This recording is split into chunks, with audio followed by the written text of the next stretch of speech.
ইম্প্যাক্টের কথা চিন্তা করে আসলে কথা বলি না, কথা বলি আসলে যেটা বলা উচিত। অধিকাংশ সময় কথা বলি যেটা আসলে বিশ্বাস করি, যেটা আসলে বলা উচিত, যেটা সঠিক।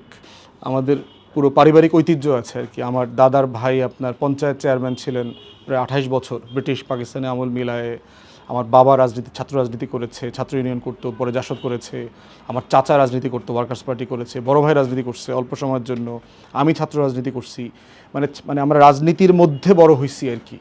আমাদের খাওয়ার টেবিলে আপনার প্রতিদিন রাজনীতি নিয়ে আলাপ হইতো, আজকে এইটা কেন ওইটা কেন, বাবা আলোচনা করতেন আর কি। আর আমার বাবা খুব কালচার্ড মানুষ ছিলেন, ভালো বক্তা ছিলেন, ভালো গান গাইতেন, নাটক করতেন, সিনেমা করতেন, থিয়েটার করতেন। সেই 60-এর দশকে উনি সিনেমা করেছেন, নাটক লিখতো, স্ক্রিপ্ট লিখতো। তো বাবা কালচারালি খুব মানুষ ছিলেন আর কি, অ্যাডভান্স সময়ের সাথে ছিলেন। এবং আমাকে বিতর্ক শেখানোর পিছনে বাবার একটা অবদান আছে আর কি। আমরা যখন স্কুল কলেজে বিতর্ক করতাম, বাবা আয়নার সামনে দাঁড় করায় কথা বলাতেন আর কি। যে এবং তারপরে হচ্ছে বিশ্ববিদ্যালয়ে ভর্তি হওয়ার পরে আপনার প্রচুর কোর্স করতে হয়েছে। এই যে সুবর্ণা মোস্তফা যিনি ছিলেন, নাটক করেন। এরপর ওনার বাবা ছিলেন গোলাম মোস্তফা, ভালো নাটক করতেন, আবৃত্তি করতেন।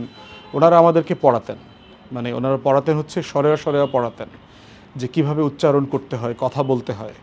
এবং ওই মানে এটা আমাদের কাছে খুব আশ্চর্য লাগতো যে আমরা যখন বিতর্কের কর্মশালায় যেতাম, তা আমাদেরকে আজকে বলা হতো যে আজকে আমরা স্বরলিপি পড়ব।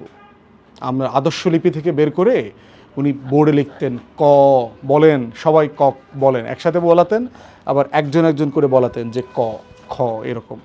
এবং এই উচ্চারণটা খুব কাজে লেগেছে আর কি আপনার। ইংল্যান্ডেও আমি ফোনেটিক্সের উপরে কাজ করেছি, ছোটো ছোটো কিছু কোর্স করেছি ইংলিশ প্রনাউন্সিয়েশন ডেভেলপ করবার জন্য আর কি। তো ওটা কিছু কাজে দিয়েছে। আর বাকিটা তো চর্চার ব্যাপার।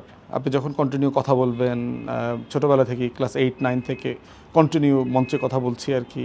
মঞ্চ স্টেজগুলো এখন মানে খুব পানি ভাতের মতো মনে হয় আর কি, যে মানে মৃত লোকদের সাথে কথা বলছি ক্যামেরার সামনে। মানে কি ধরেন আপনি কবরস্থানে কথা বলছেন, যে ইট পাথরের সাথে কথা বলছেন আর কি। তো ওটা এখন জীবন্ত মনে হয়, যে রোবট সোফিয়ার মতো, যে মনে হয় সে কিছু বুঝবে, মোবাইল যদি কথা বলতে পারতো আর কি। এমনি আপনি যে কথা বলেন বা অনেক সময় আপনি বিশ্লেষণ করেন, সমালোচনা করেন, এটা যেটা ইমপ্যাক্ট করতে পারে, এটা কি আপনি ভেবে বলেন নাকি আসলে পরে আপনি মনে করেন যে না, কথাটা বলা হয়েছে, ঠিক হয়েছে বা হয়নি? অধিকাংশ সময় কথা বলি যেটা আসলে বিশ্বাস করি, যেটা আসলে বলা উচিত, যেটা সঠিক, ন্যায্য মনে করি আমি ওইটাই বলি। এইটার ইম্প্যাক্ট তো কিছু পড়তেছে বলে মনে হচ্ছে, সামান্য। মানুষ পক্ষে বিপক্ষে কথা বলছে, তর্কে জড়ায় যাচ্ছে এটাকে কেন্দ্র করে। তো সামান্য কিছু ইম্প্যাক্ট তো অবশ্যই আছে, কোনো সন্দেহ নাই। বাট ইম্প্যাক্টের কথা চিন্তা করে আসলে কথা বলি না, কথা বলি আসলে যেটা বলা উচিত সেটাই বলি আর কি।